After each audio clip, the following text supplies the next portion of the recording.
Hola, buenas tardes. Soy Jaime Priede. Os doy la bienvenida a una jornada más de lecturas en cuarentena, el ciclo que desde la red de bibliotecas públicas de Gijón venimos transmitiendo a través de Instagram.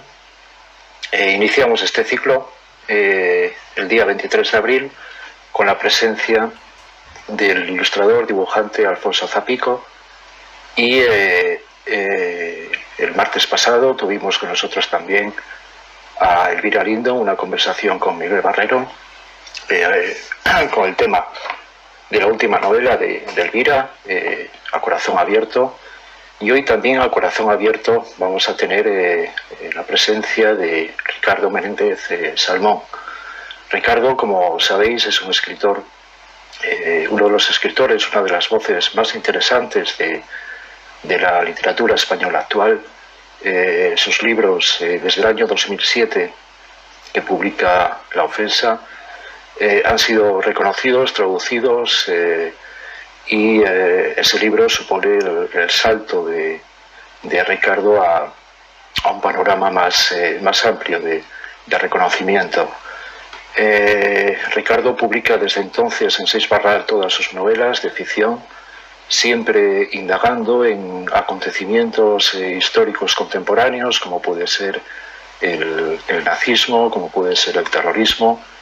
Y en esta novela de la que vamos a hablar hoy, No entres dócilmente en esa noche quieta, da un salto, un desvío hacia otro tipo de narrativa más autobiográfica y, como decíamos, haciendo conexión con el libro de Elvira Lindo que tuvimos aquí el martes, pues también A Corazón Abierto.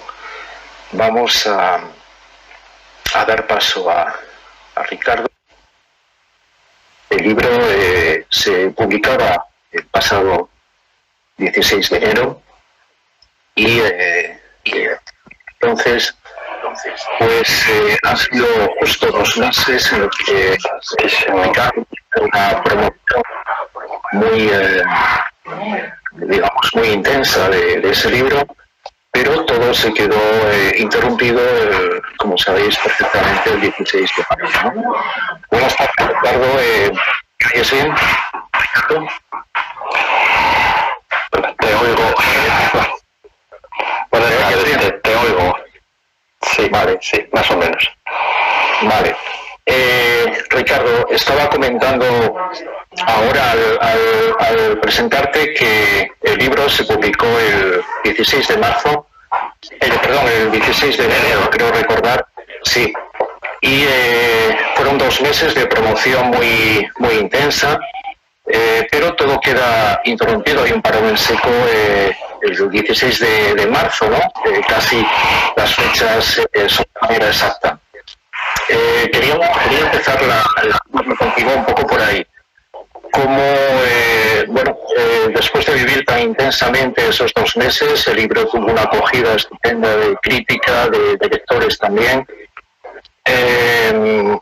Y además, por el tema del libro, ¿no? Lo que es la convivencia durante 3 décadas con tu padre enfermo, todo lo que supone en tu evolución como persona, también en el entorno familiar, tu madre.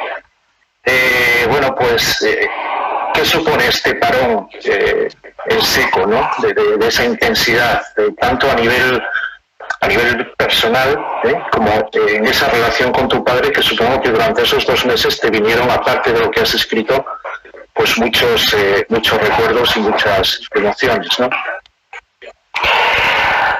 Pues, bueno, antes de nada, saludos, Jaime, y me alegra poder charlar contigo y con todos los que estén al otro lado.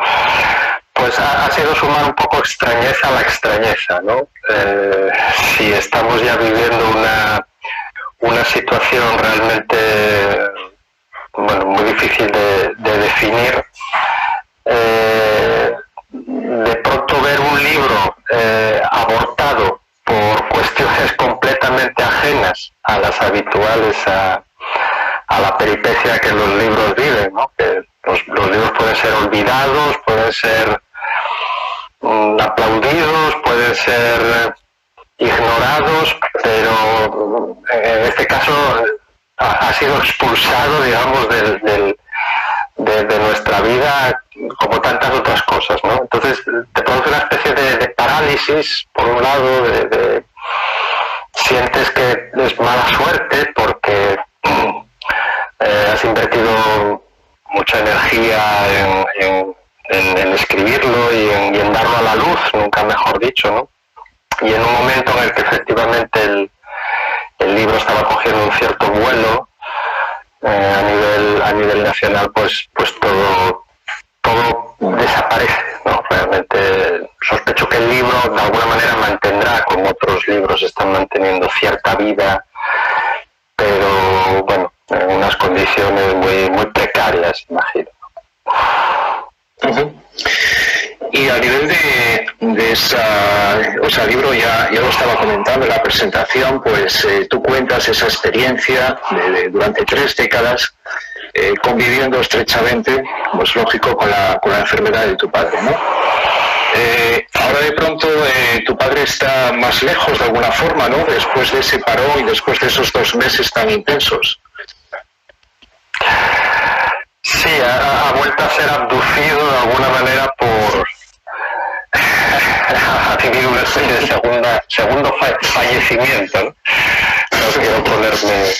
No quiero ponerme macabro, pero es como si ha vuelto a fallecer, ¿no? Esta vez no de cuerpo presente, pero sí de alguna manera en fin, ha vuelto a ser preterido por las circunstancias. Y es cierto lo que tú comentabas, que su figura me había sido devuelta con mucha intensidad, si queda fuera por el hecho de que durante 2 meses estuve hablando de él constantemente, ¿no? Y eso, claro, quieras que no, pues me lo devolvió de alguna manera, lo encarnó en cierta medida a través del recuerdo cotidiano, y otra vez ha vuelto de alguna manera, pues eso, a irse hacia esa nebulosa en la que viven los que nos han dejado, ¿no? Pero bueno, es lo que toca. En este caso hay que decir aquello del hombre dispone y la naturaleza, el hombre propone y la naturaleza dispone, en este caso, ¿no? Nos ha tocado eso, a todos, además. Eso es. Creo que lo más impresionante de lo que nos está sucediendo es que es un experimento a nivel planetario, ¿no? Eso es lo que eleva la extrañeza de la situación, crea una dimensión distópica, ¿no? ¿Verdad? Sí, no es que te esté pasando a ti, es que nos está pasando en cierta medida a todos, ¿no? Y eso hace también, supongo que bueno, que tus pequeños anhelos o tus pequeños problemas, bueno, también creo que hay que redimensionarlos de alguna manera, ¿no? Totalmente de acuerdo. El libro, desde el principio, insistes en no salir de una especie de tono notarial, ¿no? Para no hacer literatura. Digamos que a diferencia del resto de tus libros, en este caso estás ante algo muy diferente, ¿no? Tus anteriores libros están poblados de personajes de ficción, pero en este hay un salto hay un salto a lo personal, ¿no? De lo colectivo a lo personal, a lo particular. La historia ya la tenías ahí, ¿no? Ya la habías vivido en tu propia carne durante 3 décadas, ¿no? Entonces me gustaría que nos comentaras un poco de dónde sale este libro, ¿no? ¿Dónde comienza?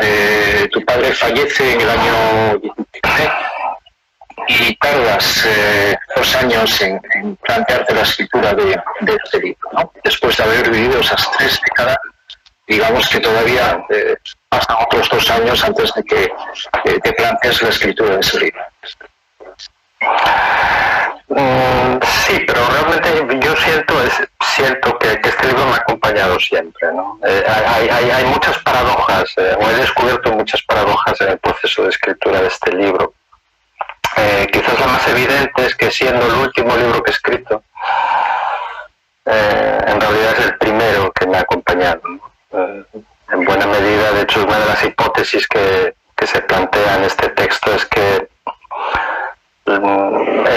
esta es una historia fundante, ¿no? Es una historia seminal seminal en el sentido de que es una historia que regala una vocación a una persona, ¿no? O que va a orientar a una persona, en este caso a mí, hacia la literatura como un lugar en el que encontrar, bueno, un mecanismo de dar fe de lo que es tu vida, ¿no? Esa es la primera enseñanza que yo recibo con este libro, ¿no? Es decir, que aun siendo el último secuencialmente y en la cronología de la redacción, de alguna manera es el que funda todos los libros que yo he escrito, ¿no? Y luego también ha sido muy curioso, como tú bien dices, haberse dedicado toda la vida a la ficción para arribar en el libro, desde mi punto de vista, más importante de los que yo he escrito, a un puerto en el cual no puedo encontrar asilo en la ficción para contar lo que quiero contar, sino que tengo precisamente que escapar de ella y entregarme a otro tipo de escritura, a una escritura que dice yo constantemente y que escapa de, o que niega en cierta medida los poderes de la ficción, pero también para iluminar esa ficción que yo he hecho anteriormente, ¿no? Es decir, este libro no solo me ha enseñado por qué he escrito los libros que he escrito y por qué me he asomado a los temas que me he asomado, sino también por qué los he escrito de determinada manera, ¿no? En ese sentido, bueno, pues es un libro muy aleccionador para mí. He aprendido muchísimas cosas escribiéndolo, ¿no? No solo sobre mi padre, que era la vocación inicial, sino sobre todo sobre mí mismo. Al final, ya lo hemos comentado alguna vez tú y yo en Petit Comité, naciendo como un libro dedicado a una figura vicaria como el padre, acaba convirtiéndose realmente en una autobiografía sentimental y intelectual del escritor, ¿no? Efectivamente, el libro hay una evolución en la que parece que van, de alguna manera, van aprendiendo cosas a la vez, no solo el lector, sino también tú como narrador. O sea, no hay un esquema prefijado, por ejemplo, no hay una historia de ficción con un esquema prefijado, sino que tú mismo estás evolucionando a lo largo del libro, ¿no? Sin que aunque seas consciente, o al menos estuviera ensayada de algún modo esa evolución, ¿verdad? Sí, yo creo que este libro ha tenido mucho también es un libro muy importante, no solo como escrutinio personal, ¿no?, sino como escrutinio del oficio de escribir, ¿no?, y como iluminación a propósito del hecho de la escritura, ¿no? En realidad es un libro, uno de cuyos temas centrales es ¿por qué escribimos, no? ¿Por qué sentimos la necesidad de escribir? ¿Y por qué sentimos la necesidad de escribir de determinada forma y sobre determinados temas, de una manera y no de otra, ¿no? A mí siempre me ha gustado mucho la idea de Marguerite Duras de que uno escribe para saber de qué escribe, ¿no? No por qué escribe, sino de qué escribe. Y esa frase de Duras es algo más que una butade, ¿no? Es algo más que una frase para las antologías de frases dichas por escritores. Creo que es una frase que encierra una gran verdad. Me parece que el escritor se mueve durante mucho tiempo a lo largo de su trabajo en ámbitos de penumbra, ¿no? El escritor no tiene en su mano, como quizás los lectores podrían pensar desde el principio, las riendas de su historia, ¿no? Sino que creo que en literatura, al menos en mi caso, y esto lo he dicho muchas veces, el proceso es tan importante o más que el resultado, ¿no? Y este libro creo que es una plasmación de esa filosofía de escritura, de esa poética de la escritura, si quieres, en un modo como nunca antes había sentido, ¿no? Para mí ha sido un libro, tú hablabas antes del libro espejo, del libro que te lee, desde el punto de vista del lector. Muchos lectores han reconocido, no necesariamente en la singularidad de la historia, pero sí en los universales que maneja. Pero para mí no solo ha sido un libro espejo, sino que también ha sido un libro muy iluminador desde el punto de vista del oficio, ¿no? Ha sido un libro que me ha permitido mantener un diálogo con lo que es la propia literatura, ¿no?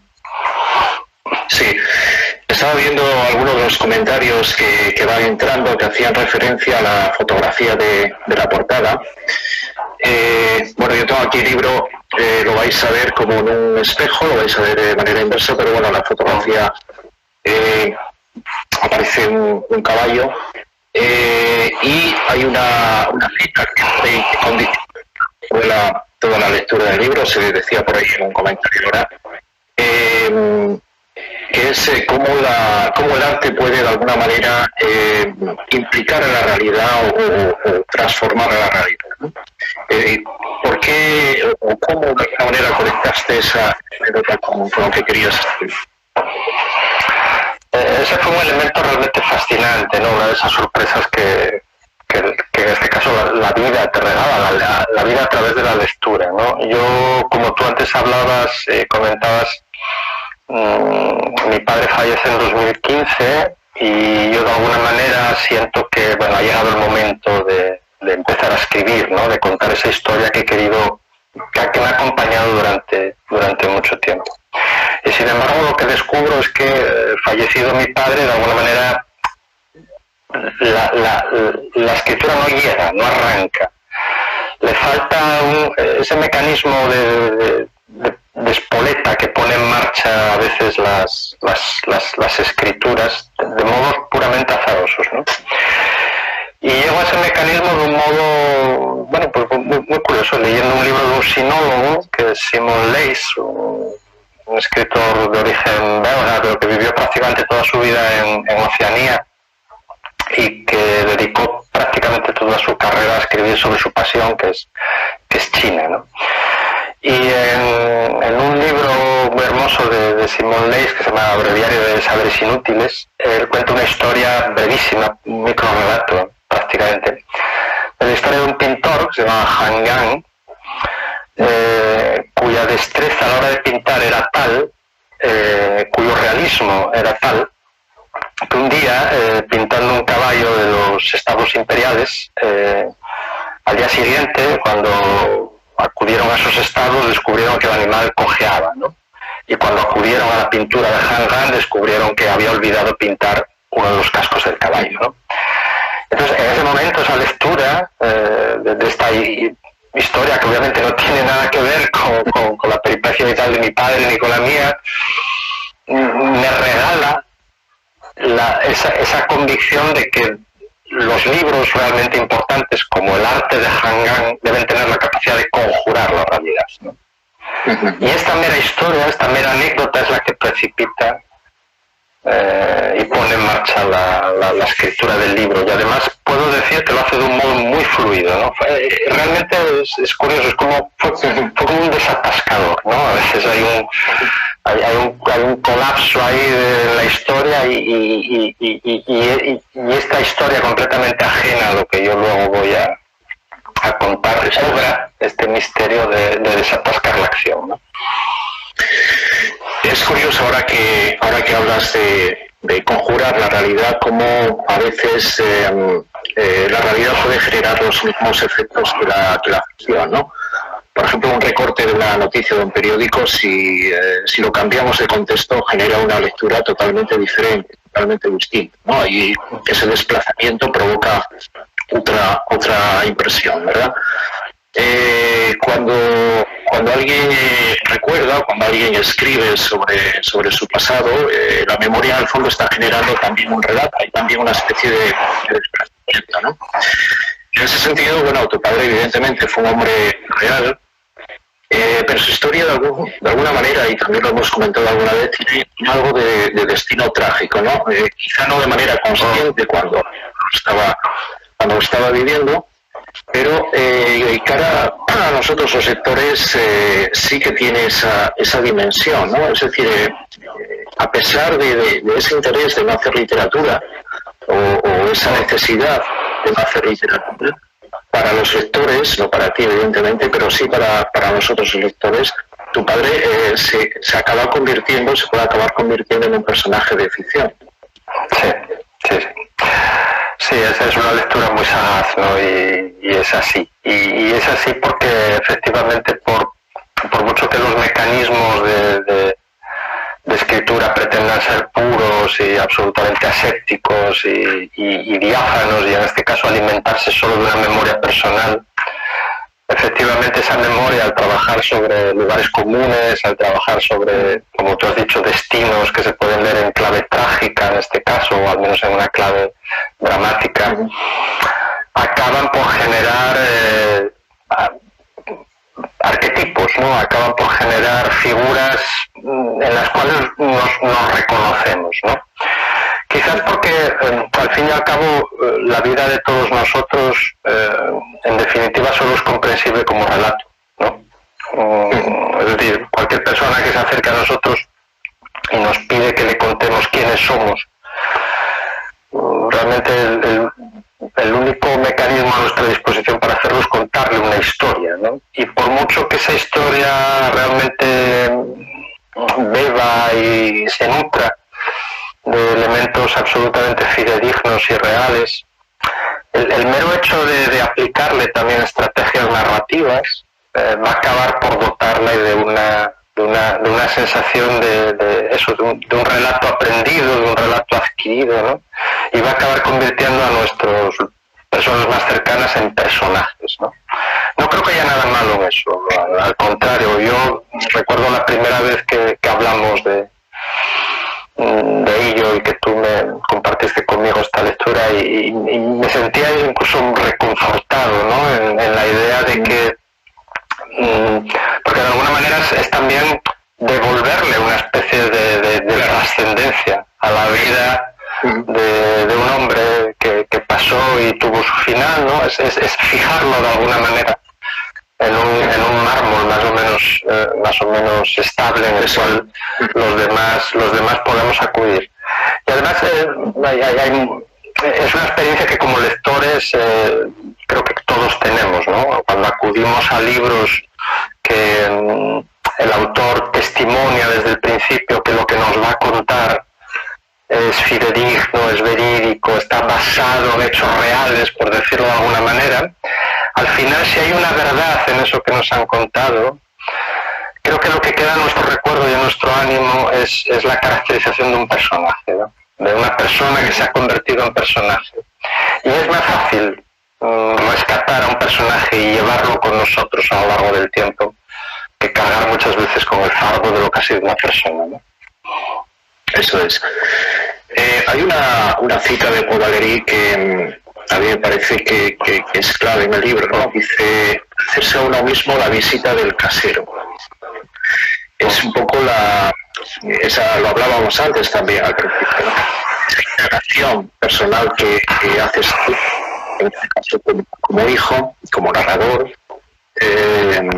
la indagación que pretende no ser emocional, no dejarse llevar por lo emocional, no dejarse llevar hacia lo anecdótico y tampoco hacia el tremendismo de alguna manera.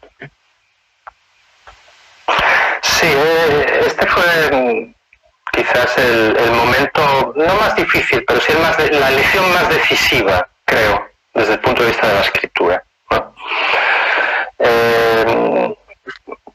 Porque creo que es una decisión que tiene que ver con el tono y con la distancia. Y me parece que en este tipo de libros el tono es muy importante precisamente porque temas tan cercanos a lo íntimo creo que siempre corren el riesgo de moverse de caer en la caricatura, lo cursi, ¿no? Un sentimentalismo muy rosa, muy poco creíble, o al contrario, ¿no? Acentos muy tremendistas, muy cargar mucho las tintas, ¿no? Y lograr ese tono intermedio era crucial y era muy importante. Y por otro lado, sumado a ese tono, la distancia, ¿no? Esa distancia entre esa mirada un poco cenital, un poco notarial, un poco como se dice en el libro, tan difícil, ¿no? De contemplar a mi padre como si mi padre no fuera mi padre, ¿no? Es algo muy difícil realmente, puedo dar fe de ella, pero al mismo tiempo también, obviamente, ser consciente de que uno está caminando por surcos de mucha emoción, ¿no? De mucha humanidad y sobre todo, como decía antes, que está recorriendo una peripecia que tiene algo de universal, ¿verdad?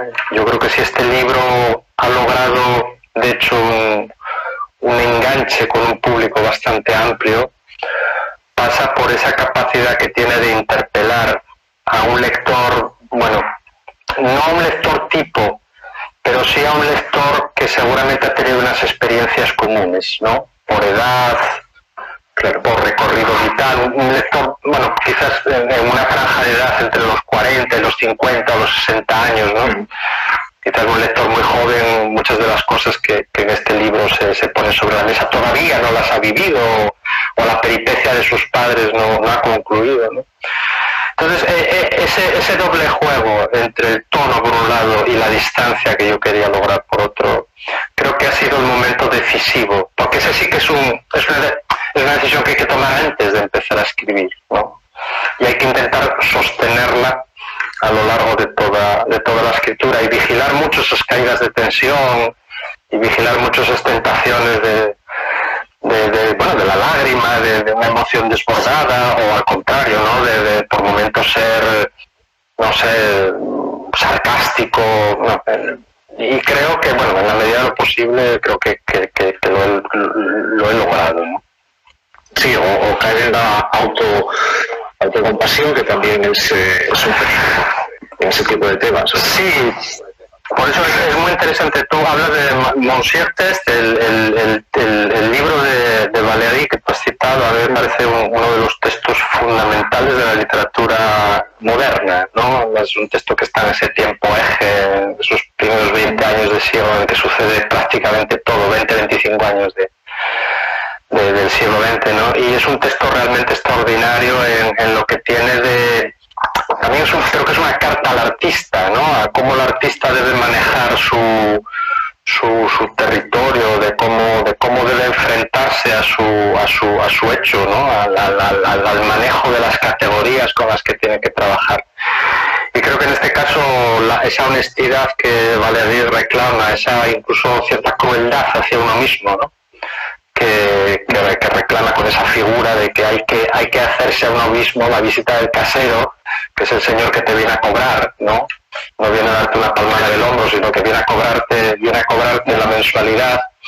Bueno, en este libro era necesario, ¿no? Porque si no, ¿para qué escribirlo? También, si no, ¿para qué contar una historia en la que el pudor o una emoción desbordada me va a detener? Bueno, para eso es mejor dejarla en el terreno de lo absolutamente privado y no llevarla adelante.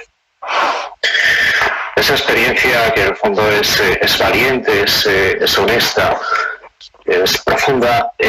Hay una pregunta que te hacía una de las personas que está conectada, decía que si la escritura del libro te ha transformado como persona, si eres el mismo cuando te planteas escribir esa historia, si tienes las mismas emociones que ahora cuando he salido de... Hombre, no hay un microscopio de precisión que te permita, ni siquiera hay un termómetro que te permita tomar esa temperatura del antes y el después, ¿no?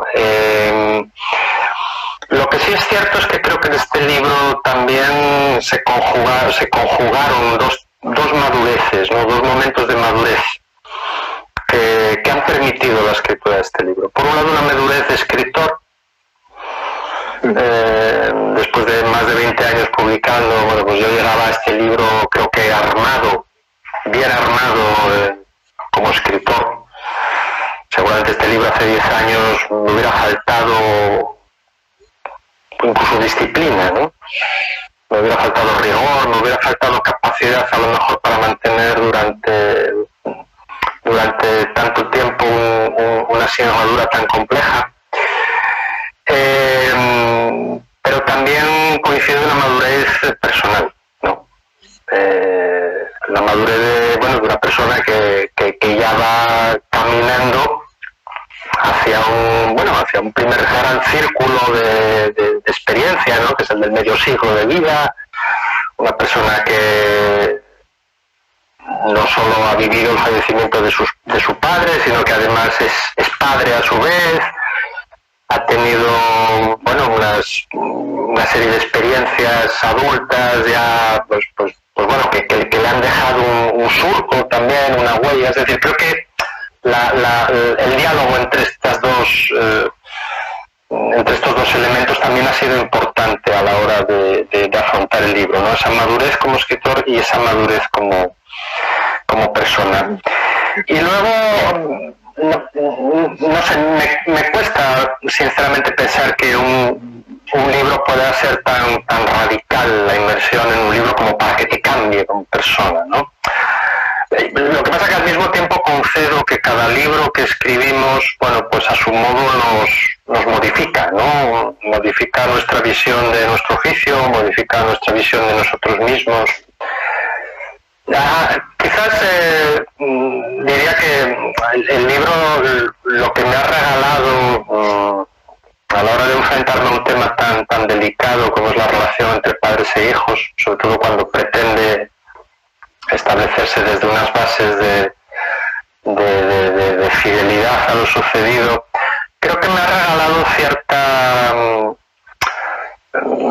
¿cómo decirlo?, cierta calma, por ejemplo, a la hora de enjuiciar a los demás, ¿no? Creo que me ha enseñado, creo que este libro para mí ha tenido algo también primero de reconciliación con la figura de mi padre, aunque pueda parecer lo contrario a medida que se avanza en el libro.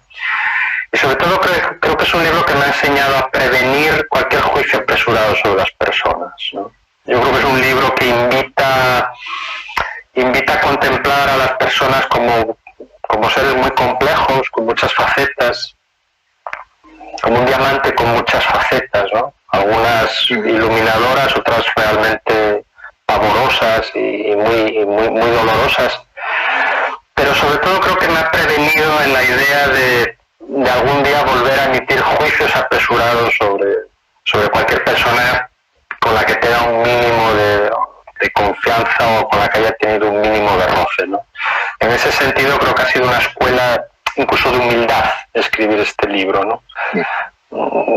Porque también esa enseñanza me la aplico a mí mismo, ¿no? O me la intento aplicar a mí mismo. Creo que uno no debe juzgarse a sí mismo tampoco ni con un exceso de impiedad ni con un exceso de candor, ¿no? Hay que buscar también esa distancia a la hora de que uno aplica a los demás en el juicio de uno mismo.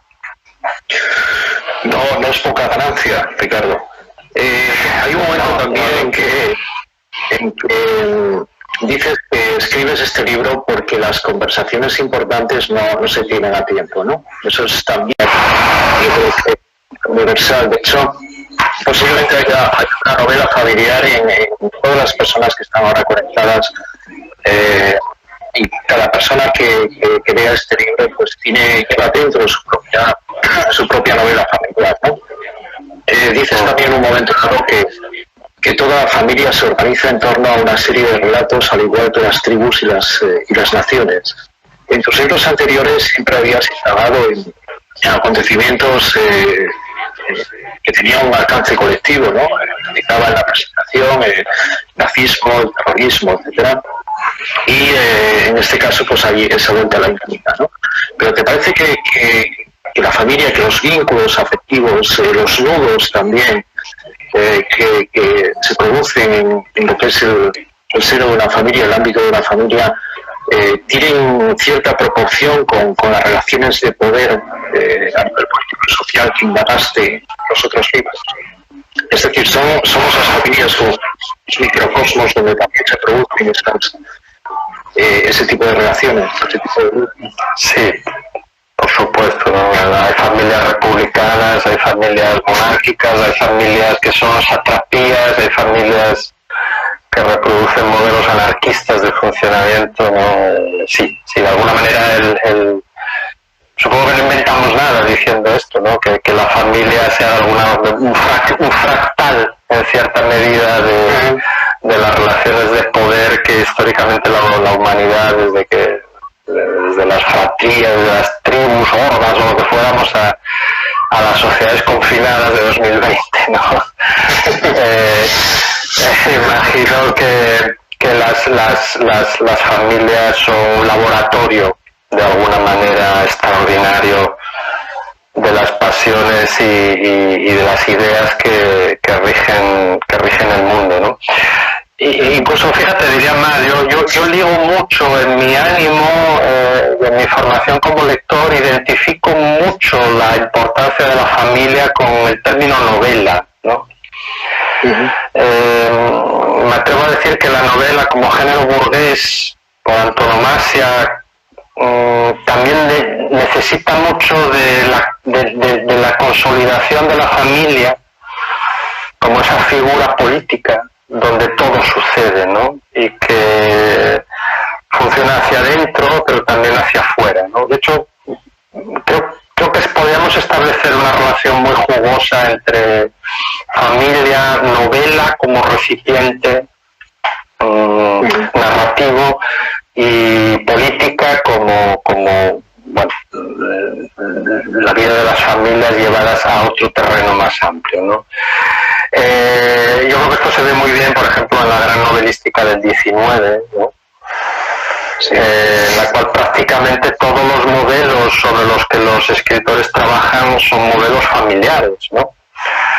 Son modelos de familias que los grandes escritores del 19 leen y luego de alguna manera proyectan a las sociedades en las que esas familias discurren, ¿no?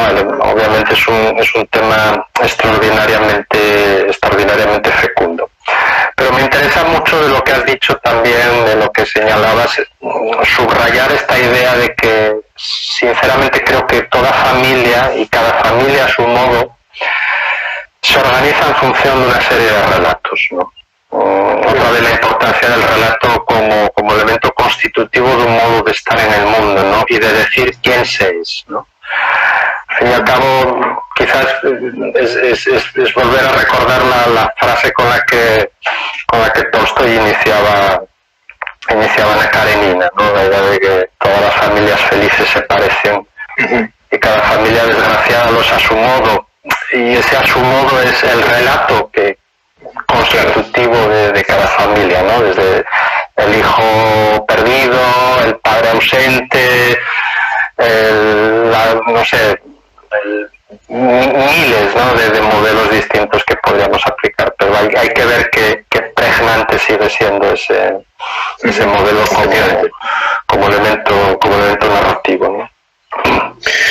Hay un elemento dentro de esa novela de familia que todos podemos llevar dentro, de ese relato familiar que todos podemos llevar dentro, que es el sentimiento de culpa por un motivo. Nunca hay una satisfacción con tu propia actitud. En este caso, tú durante el libro rechazas de manera categórica varias veces, ¿no? Pero es inevitable a pesar de ello, porque coincide tu experiencia con la que podemos poner todos los demás, ¿no? De ese sentimiento de culpa que arrastran siempre a nivel familiar. Sí, obviamente que yo deteste ese sentimiento no significa que ese sentimiento deje de ser efectivo, ¿no?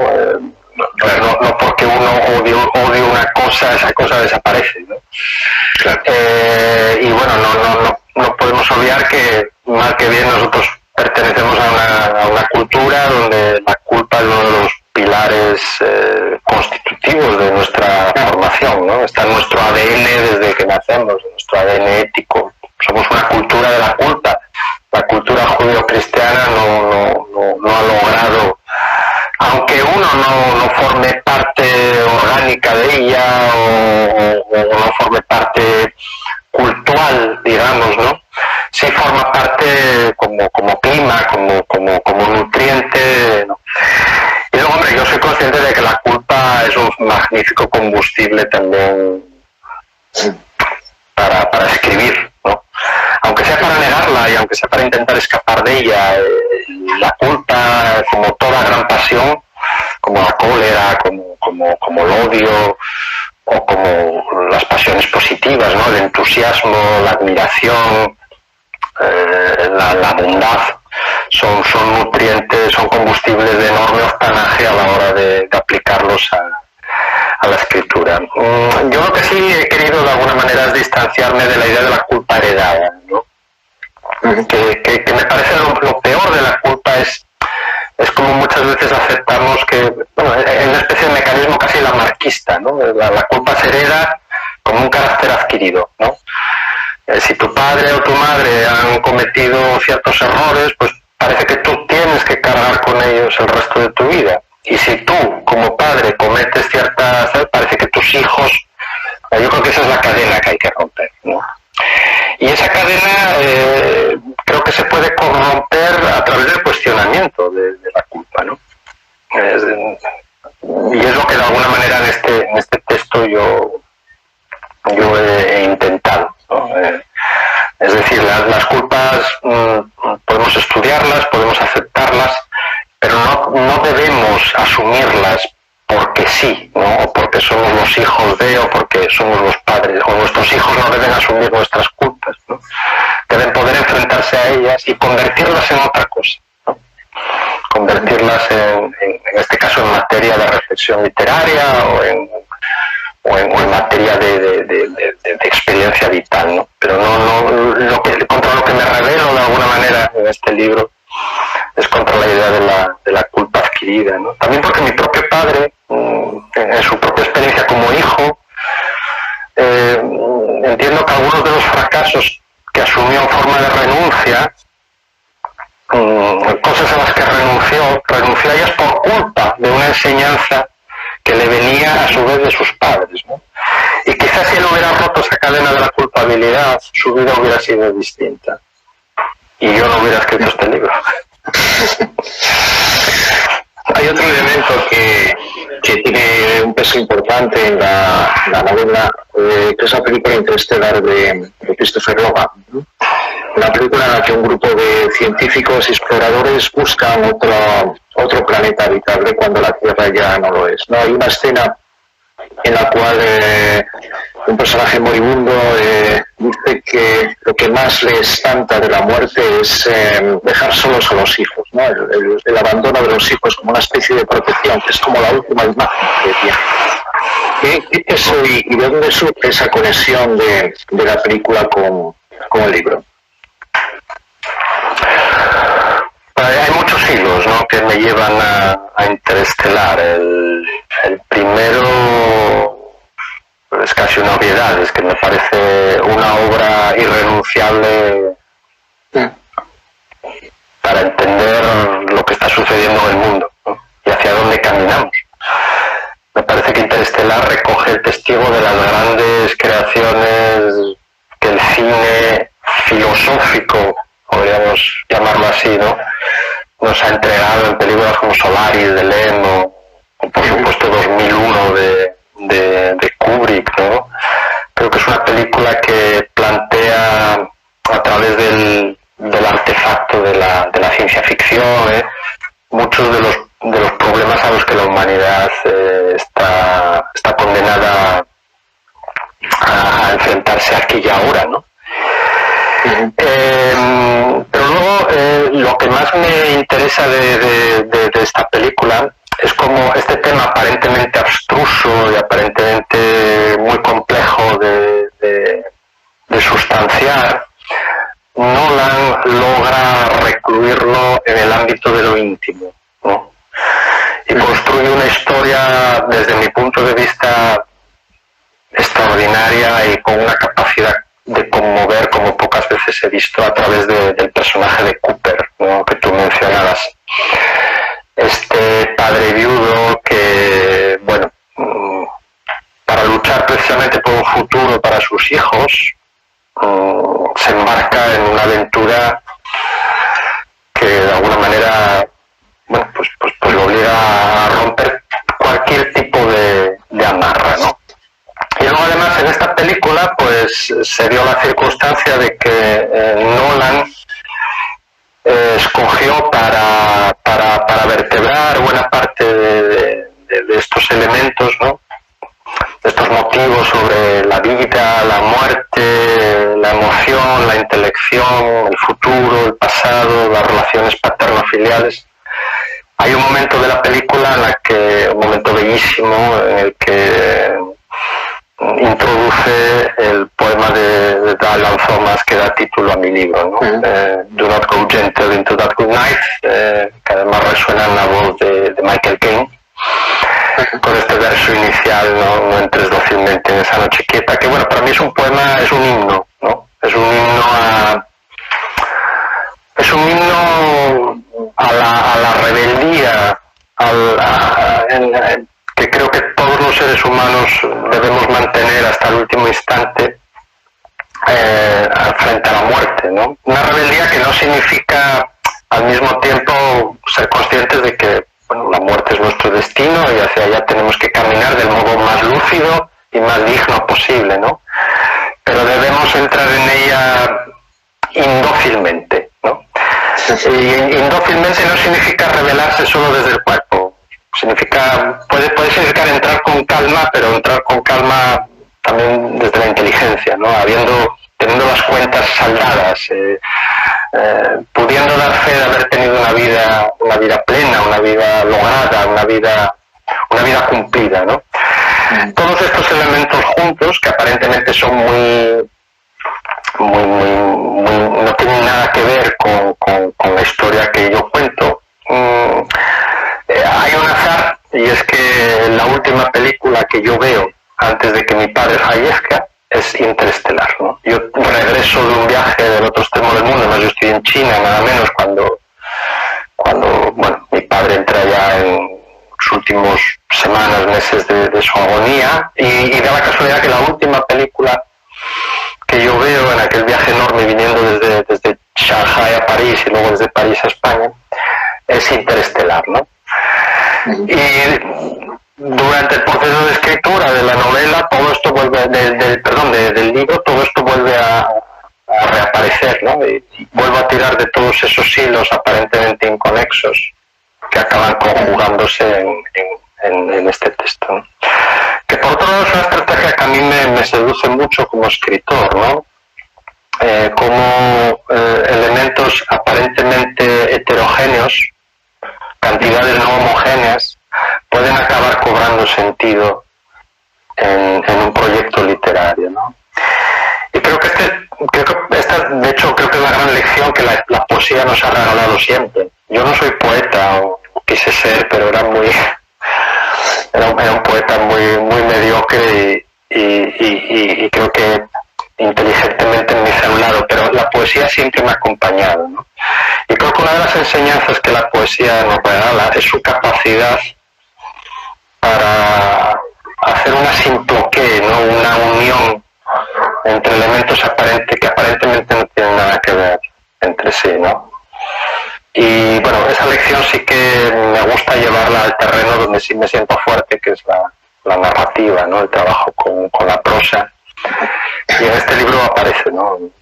Sobre el papel, un caballo de una pintura china no tiene nada que ver con Interestelar y con la muerte de un gijonés que se lo que era mi padre y nació en 1943, ¿no? Pero al final sí, ¿no? El encanto de la literatura es que te permite unir todos esos elementos aparentemente inconexos y darles un sentido, ¿no? Crear con ellos algo más, generar una dialéctica, ¿no? Es como el montaje que hacían los soviéticos, ¿no? Tomaban dos elementos aparentemente ajenos entre sí y lograban que la unión de esos dos elementos generara un tercer elemento que tenía sentido, ¿no? Sí, esa creación, final es el arte, ¿no? Lo que da esa conexión, esa coherencia. A lo largo del libro también dices que crece, y tiene que ver de cierta manera también con la coherencia, que que aumenta la comprensión hacia la soledad de tu padre, ¿no? La comprensión que tienes tú hacia la soledad de tu padre. Podemos imaginar que son 3 décadas, estamos hablando de ti como narrador, pero bueno, poniendo el foco en tu padre, son 3 décadas enfermo, privado de muchas situaciones sociales, personales, que tendría una persona normal de su edad, en su época, en su contexto. Hay una profunda soledad en esos 30 años que se va agravando su propia enfermedad. Tú dices que hay que según vas avanzando en el libro, va aumentando esa comprensión hacia esa soledad, ¿no? Y hablas en un momento dado de la fantasía como el débil, padre, digamos, que se entretiene o tiene sus propias manías, ¿no? De cosas muy diferentes también, muy dispares, ¿no? Y poco a poco vas descubriendo eso. Me gusta mucho eso de la fantasía como patrimonio del débil. Sí, además creo en ello, sinceramente. Yo creo que las personas poderosas no tienen necesidad de contar historias, entre otras cosas porque siempre habrá alguien que las cuente por ellos, ¿no? La vida de los poderosos siempre tiene a sueldo a alguien que cuenta su vida, ¿no? Y además la cuenta normalmente del modo que el poderoso desea que sea contada. Mientras que los que somos débiles, que somos casi todos, por otro lado, necesitamos las fantasías para como un lugar de, bueno, pues de consuelo, como un lugar de actividad, como un lugar en el que vencer nuestros temores, ¿no? Y a lo largo de este tiempo dilatado en el que mi padre pues fue una persona amputada en buena medida en su vida cotidiana y a la cual le eran negadas cosas que para una persona sana son normales, efectivamente fue buscando muchas narrativas, ¿no? Fue buscando muchas fantasías, ¿no? Yo recuerdo a mi padre sus afanes coleccionistas, ¿no? Por ejemplo, la numismática, los sellos, su pasión, por ejemplo, por los afiches de cine, ¿no? Su pasión por el orden, por generar órdenes, ¿no? Que de alguna manera yo creo que competían con ese desorden que era su salud, ¿no? Con ese enorme desorden que era su cuerpo. Es como si él necesitara lugares donde él era todavía el dueño de lo que allí sucedía, ¿no? Y obviamente con los años, a medida que uno se hace mayor, también entiende cosas que cuando es niño o joven carece de las estrategias para comprenderlo, ¿no? Y he ido entendiendo muchas cosas, o he creído entender muchas cosas que mi padre hizo a lo largo de sus últimos años de vida, a medida que yo también me hago mayor, ¿no? Y me descubro incluso ciertos tics, ¿no? Por ejemplo, este tic del orden, que soy perfectamente consciente de haberlo heredado de mi padre, ¿no? En mi caso el orden es casi roza lo obsesivo, ¿no? Está un paso de la patología, ¿verdad? Y estoy convencido de que es algo que he heredado de esa pasión que él aplicó desde mi punto de vista para tener eso, ser capaz de construir lugares donde todavía era dueño de lo que dentro de ellos sucedía, ¿no? Ahí nos queda ya muy poco tiempo, pero hay un tema que me parece fascinante también, sobre todo por lo que significa respecto al resto de tu vida, ¿no? Dices que descubres que la bondad como el verdadero enigma de la vida, ¿no? El tema de la existencia del mal, pues había sido una de las claves de tu narrativa, ¿no? Y aquí aparece la existencia de la bondad, ¿no? El hombre que hace el bien es más necesario que dices en un momento, ¿no? Y retomas esa cita de Miguel, o sea, que dice que el mal no es la existencia del mal, sino la existencia del bien. Y me viene una imagen que es la de tu padre, recortando las críticas, tus libros, revistas, como novelista, como narrador, y lo va recortando y lo va guardando en silencio sin que tú sepas absolutamente nada de eso. Sí, esto también es otra paradoja más que hay en este libro, ¿no? Un autor que toda su vida, toda su ficción ha girado en torno al problema capital, que sigo pensando que es el problema capital que nos convoca, ¿no? El problema del mal en el mundo. Sigo pensando que es el problema capital porque lleva aparejado el problema de la libertad, que en definitiva creo que es el problema central que cualquier ser humano debe resolver a lo largo de su vida, ¿no? Pero es cierto que yo siempre me había aproximado solo a esa cara de la moneda, ¿no? a las manifestaciones y quizás había olvidado que bueno, si la maldad existe es obviamente porque tiene un correlato, ¿no? Porque existe algo lo que podemos llamar el bien o la bonomía o la bondad. Y la vida de mi padre también, en este sentido, para mí ha sido una lección de abrazar la importancia de las personas bondadosas, ¿no? Hay un momento del libro en que se dice que la verdadera bondad es la que se ejerce sin ni siquiera uno ser consciente de ella. Eso. Porque la verdadera bondad es aquella que no busca una recompensa, ¿no? Ni busca un elogio, que se ejecuta muchas veces en soledad y sin público, ¿no? Y creo de verdad en lo que digo en este libro, ¿no? A propósito de eso, creo que la bondad tiene mala prensa. Normalmente es un algo blando.